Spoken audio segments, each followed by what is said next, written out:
કેમ છો વિદ્યાર્થી મિત્રો? મેથ્સ વિથ દીપ પટેલમાં હું દીપ પટેલ આપ સર્વેનું હાર્દિક સ્વાગત કરું છું. અત્યાર સુધી આપણે સ્વાધ્યાય 8.2 સુધીનો અભ્યાસ કરી ચૂક્યા છીએ. આજના આ વિડીયોમાં આપણે સ્વાધ્યાય 8.3નો અભ્યાસ કરવાના છીએ. આગળના વિડીયો તમે ન જોયા હોય તો લિંક નીચે ડિસ્ક્રિપ્શનમાં આપેલી છે, તો તમે ત્યાંથી મેળવી લેશો. પ્રશ્ન 1માં પહેલો દાખલો જોઈએ તો sin 18 ડિગ્રીના છેદમાં cos 72 ડિગ્રી. આ દાખલા શીખતા પહેલાં તમને કોટિકોણના સૂત્રો આવડવા ખૂબ જ જરૂરી છે, જે મેં લાસ્ટ વિડીયોમાં સમજાવ્યા હતા. હવે જોઈએ તો sin 18 ડિગ્રીની જગ્યાએ મેં તે કોટિકોણના સૂત્ર મુજબ cos 90 - 18 ડિગ્રી કરેલું છે. સૌપ્રથમ શીખવાડી દઉં તો અહીં 90 - જે ખૂણો ઉપર આપેલો છે તે કર્યું છે અને વિધેય જે કોટિકોણના સૂત્ર મુજબ ફરે છે તે લખેલું છે. ત્યારબાદ 90 - 18 કરતાં ઉપર 72 ડિગ્રી મળી જશે, એટલે cos 72ના છેદમાં cos 72. અહીં ઉપર નીચે અંશ અને છેદ સરખા હોવાથી ઉડી જશે અને જવાબ મળશે 1. બીજો દાખલો જોઈએ તો tan 26 ડિગ્રીના છેદમાં cot 64 ડિગ્રી. હવે અહીં જોશો તો મેં છેદમાં વિધેય ફેરવેલું છે કોટિકોણના સૂત્ર મુજબ. તો તમને થશે કે પહેલા દાખલામાં તો મેં અંશમાં કર્યું હતું, જ્યારે બીજા દાખલામાં મેં છેદમાં કર્યું છે. તો મિત્રો, એવો કોઈ જ પ્રશ્ન તમારા મનમાં હોય તો તમારે ચિંતા કરવાની જરૂર નથી. તમે અંશ અને છેદ બંનેમાંથી કોઈ એક વિધેયને ફેરવી શકો છો કોટિકોણના સૂત્ર મુજબ. તો અહીં મેં છેદમાં 90 - 64 કરીને tan 26 ડિગ્રી મેળવેલા છે. અંશ અને છેદ સરખા હોવાથી ઉડી જશે અને મને ફાઇનલ આન્સર 1 મળી જશે. હવે ત્રીજું જોઈએ તો cos 48 ડિગ્રી - sin 42 ડિગ્રી.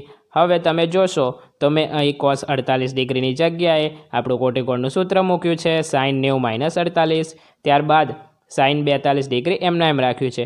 એક વાત ખાસ ધ્યાન રાખો કે બે વિધેય આપેલા હોય તેમાંથી કોઈ એક વિધેયને તમે બદલી શકો છો. પહેલું વિધેય બદલવું હોય કે બીજું વિધેય બદલવું હોય એ તમારી ઈચ્છા છે. તેનો કોઈ પ્રશ્ન તમારા મનમાં હોય તો કાઢી નાખજો. અહીં તમે sin 42 ડિગ્રીને ફેરવવા માગતા હોય તો તમે એ પણ કરી શકો છો, તો પણ તમને સાચો જ જવાબ મળશે. તો હવે અહીંયા જોઈએ તો નેક્સ્ટ સ્ટેપમાં મેં કર્યું છે sin 42 ડિગ્રી - sin 42 ડિગ્રી. તો અહીં sin 42માંથી sin 42 જશે તો 0 મળશે. હવે ચોથો દાખલો cosec 31 ડિગ્રી - sec 59 ડિગ્રી. હવે અહીં મેં cosec 31 ડિગ્રીને કોટિકોણના સૂત્ર મુજબ sec 90 - 31 લખ્યું છે અને sec 59 ડિગ્રી એમના એમ રાખ્યું છે. તો અહીં sec 90 - 31 ડિગ્રી એટલે મળી ગયું sec 59 ડિગ્રી અને માઇનસ પાછળ sec 59 ડિગ્રી એમના એમ જ હતું. sec 59 ડિગ્રી - sec 59 ડિગ્રી બંને સરખું છે, બાદબાકી કરતાં જવાબ મળશે 0. પ્રશ્ન 2માં પહેલો દાખલો tan 48 degree, tan 23 degree, tan 42 degree, tan 67 degree બરાબર 1 એવું સાબિત કરવાનું છે. તો સૌ પ્રથમ તો સાબિત કરવાનું હોય તો કોઈ પણ એક સાઈડથી શરૂ કરવાનું હોય. તેથી મેં અહીં LHS બરાબર લખ્યું છે. તમે LHSની જગ્યાએ ડાબા બરાબર પણ લખી શકો છો. LHS એટલે કે લેફ્ટ હેન્ડ સાઈડ. તો શું લખ્યું છે? tan 48 degree, tan 23 degree, tan 42 degree, tan 67 એટલે કે 67 ડિગ્રી.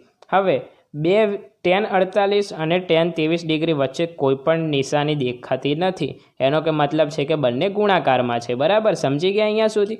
ઓકે, ચલો નેક્સ્ટ સ્ટેપમાં તમે જોશો કે મેં શું લખ્યું છે tan 48 degree, tan 42 degree, tan 23 degree, tan 67 degree. તમે જોશો તો tan 23 ડિગ્રીને પાછળ લઈ ગયો છું અને tan 42 ડિગ્રીને એક સ્ટેપ આગળ લાવ્યો છું.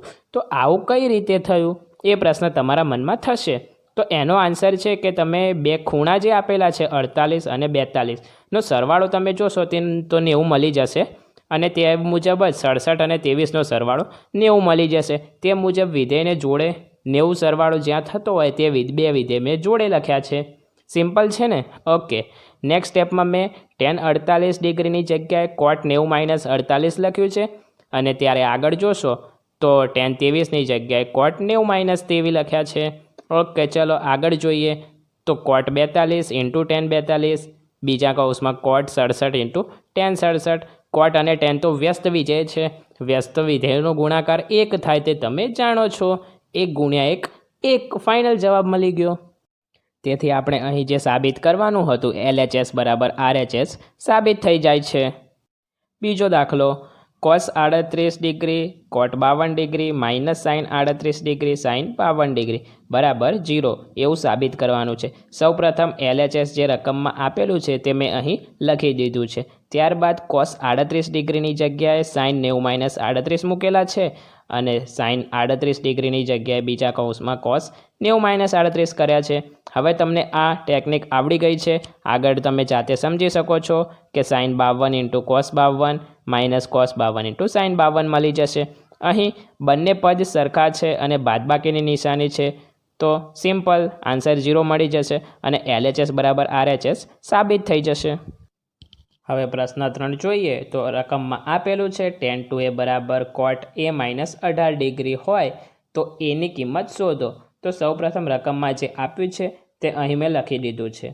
ત્યારબાદ મેં કોટીકોણનું સૂત્ર વાપર્યું છે tan 2aની જગ્યાએ તો મળી જશે કોટ 90 માઇનસ 2a બરાબર કોટ a માઇનસ 18 ડિગ્રી। હવે બરાબરની બંને બાજુ કોટ વિધેય સમાન છે, બંને બાજુથી વિધેય કેન્સલ થઈ જશે તેથી મળ્યું 90 માઇનસ 2a બરાબર a માઇનસ 18। હવે એ વાળા પદને મેં જોડે કરી દીધા છે અને જે અચળ હતા પદ એમને જોડે કરી દીધા છે તેથી 90 પ્લસ 18 બરાબર a plus 2a minus 2a બરાબરની પેલી સાઈડ જતાં પ્લસ થઈ જશે અને માઇનસ 18 બરાબરની પેલી સાઈડથી આ બાજુ આવે છે જેથી એની પણ નિશાની બદલાઈ જશે તો મળ્યું 108 ડિગ્રી બરાબર 3a। હવે a બરાબર 108 ડિગ્રીના છેદમાં 3 કેવી રીતે? તો 3 એ એના જોડે ગુણાકારમાં હતા, બરાબરની પેલી સાઈડ ક્યાં જશે? ભાગાકારમાં, અને ભાગાકાર કરતાં જવાબ મળી જશે a બરાબર 36 ડિગ્રી। તે તમારો ફાઇનલ આન્સર છે। હવે ચોથો દાખલો જોશો તો tan a બરાબર કોટ b હોય તો સાબિત કરો કે a પ્લસ b બરાબર 90 ડિગ્રી થાય। તો અહીં રકમમાં tan a બરાબર કોટ b આપેલું છે તો સૌપ્રથમ મેં એ અહીં લખી દીધું છે। ત્યારબાદ tan a પર મેં કોટીકોણનું સૂત્ર લાગુ પાડેલું છે તેથી કોટ 90 માઇનસ a લખી શકાય બરાબર કોટ b। તો હવે બરાબરની બંને સાઈડ કોટ વિધેય સમાન હોવાથી ઉડી જશે અને મળશે 90 માઇનસ a બરાબર b। તો માઇનસ a બરાબરની પેલી સાઈડ મોકલશો તો પ્લસ થઈ જશે અને મળી જશે a પ્લસ b બરાબર 90 ડિગ્રી જે સાબિત થઈ જાય છે। પાંચમા દાખલામાં જોશો તો sec 4a બરાબર cosec a માઇનસ 20 ડિગ્રી આપેલું હોય તો એની કિંમત શોધો એવું કીધેલું છે। તો સૌપ્રથમ sec 4a બરાબર cosec a માઇનસ 20 ડિગ્રી મેં આપેલું છે તેથી અહીં લખી દીધું છે। હવે sec 4aની જગ્યાએ મેં કોટીકોણનું સૂત્ર એપ્લાય કર્યું છે તો cosec 90 માઇનસ 4a લખી શકાય બરાબર cosec a માઇનસ 20 ડિગ્રી। બંને બાદથી સરખું વિધેય કેન્સલ કરતાં 90 માઇનસ 4a બરાબર a માઇનસ 20 ડિગ્રી। હવે એ વાળા પદ બરાબરની એક સાઈડ રાખેલા છે અને અચળ પદ એટલે કે 90 અને 20 બરાબરની એક સાઈડ જોડે કરેલા છે તેથી મળી જશે 5a બરાબર 110 અને a બરાબર 110ના છેદમાં 5 કરતાં a બરાબર 22 ડિગ્રી જે તમારો ફાઇનલ આન્સર છે। દાખલા નંબર 6 જોઈએ તો AB અને C એ ત્રિકોણ ABCના ખૂણા હોય તો સાબિત કરો sin b plus c by 2 બરાબર cos a બાય 2। હવે તો ત્રિકોણના ત્રણેય ખૂણાના માપનો સરવાળો 180 થાય તે તમે સૌ જાણો છો। તો મેં અહીં સૌ પ્રથમ પહેલા સ્ટેપમાં શું લખ્યું છે a plus b plus c બરાબર 180 ડિગ્રી। હવે એને મેં બરાબરને પેલી સાઈડ 180 જોડે મોકલ્યા છે જેથી એની નિશાની બદલાઈ જશે। બરાબરની કોઈ પણ બાજુ ચેન્જ થાય તો નિશાની બદલાઈ જાય એટલે કે પ્લસ હોય તો માઇનસ થઈ જાય, માઇનસ હોય તો પ્લસ થઈ જાય। કોઈ પદ ગુણાકારમાં હોય તો સામે ભાગાકારમાં જતું રહે, ભાગાકારમાંથી પેલી સાઈડ જાય તો ગુણાકારમાં જાય। આ તો તમે જાણતા હતા જ। ઓકે, તો મેં હવે બંને બાજુને 2 વડે ભાગી લીધા છે તેથી મને મળી જશે b પ્લસ c બાય 2 બરાબર 90 ડિગ્રી માઇનસ a બાય 2। હવે બંને બાજુ હું સાઇન વિધેય એપ્લાય કરું છું તો મને મળશે sine b plus c by 2 બરાબર sine 90 degree minus a by 2। પણ sine 90 degree minus a by 2 ને કોસ a બાય 2 લખી શકાય જેથી અહીં જે માગ્યું છે તે સાબિત થઈ જશે। કોટીકોણના સૂત્રનો થોડો ઊંધો ઉપયોગ કરેલો છે પણ તમે થોડું ધ્યાનથી સમજશો તો તમને આ પણ ઇઝીલી સમજાઈ જશે। હવે 7મો પ્રશ્ન જોઈએ તો સાઇન 67 ડિગ્રી પ્લસ કોસ 75 ડિગ્રીને 0 અને 45 ડિગ્રી વચ્ચેના માપવાળા ખૂણાના ત્રિકોણમિતીય ગુણોત્તર તરીકે દર્શાવો। આવો પ્રશ્ન પૂછેલો છે। તો સૌપ્રથમ તો પ્રશ્ન સમજાવવો જરૂરી છે. અહીં જે 67 અને 75 ડિગ્રી છે મિત્રો, તેની જગ્યાએ આપણે ખૂણા ઘટાડીને 0 થી 45 વચ્ચેના માપવાળા ખૂણા લાવવાના છે. તો સિમ્પલ છે મિત્રો. હવે તો તમે જાણો છો કોટિકોણના સૂત્રો. તો તે મુજબ અહીં સાઇન 67 ડિગ્રીને કોટિકોણનું સૂત્ર એપ્લાય કરો તો cos 90 - 67 લખી શકાય.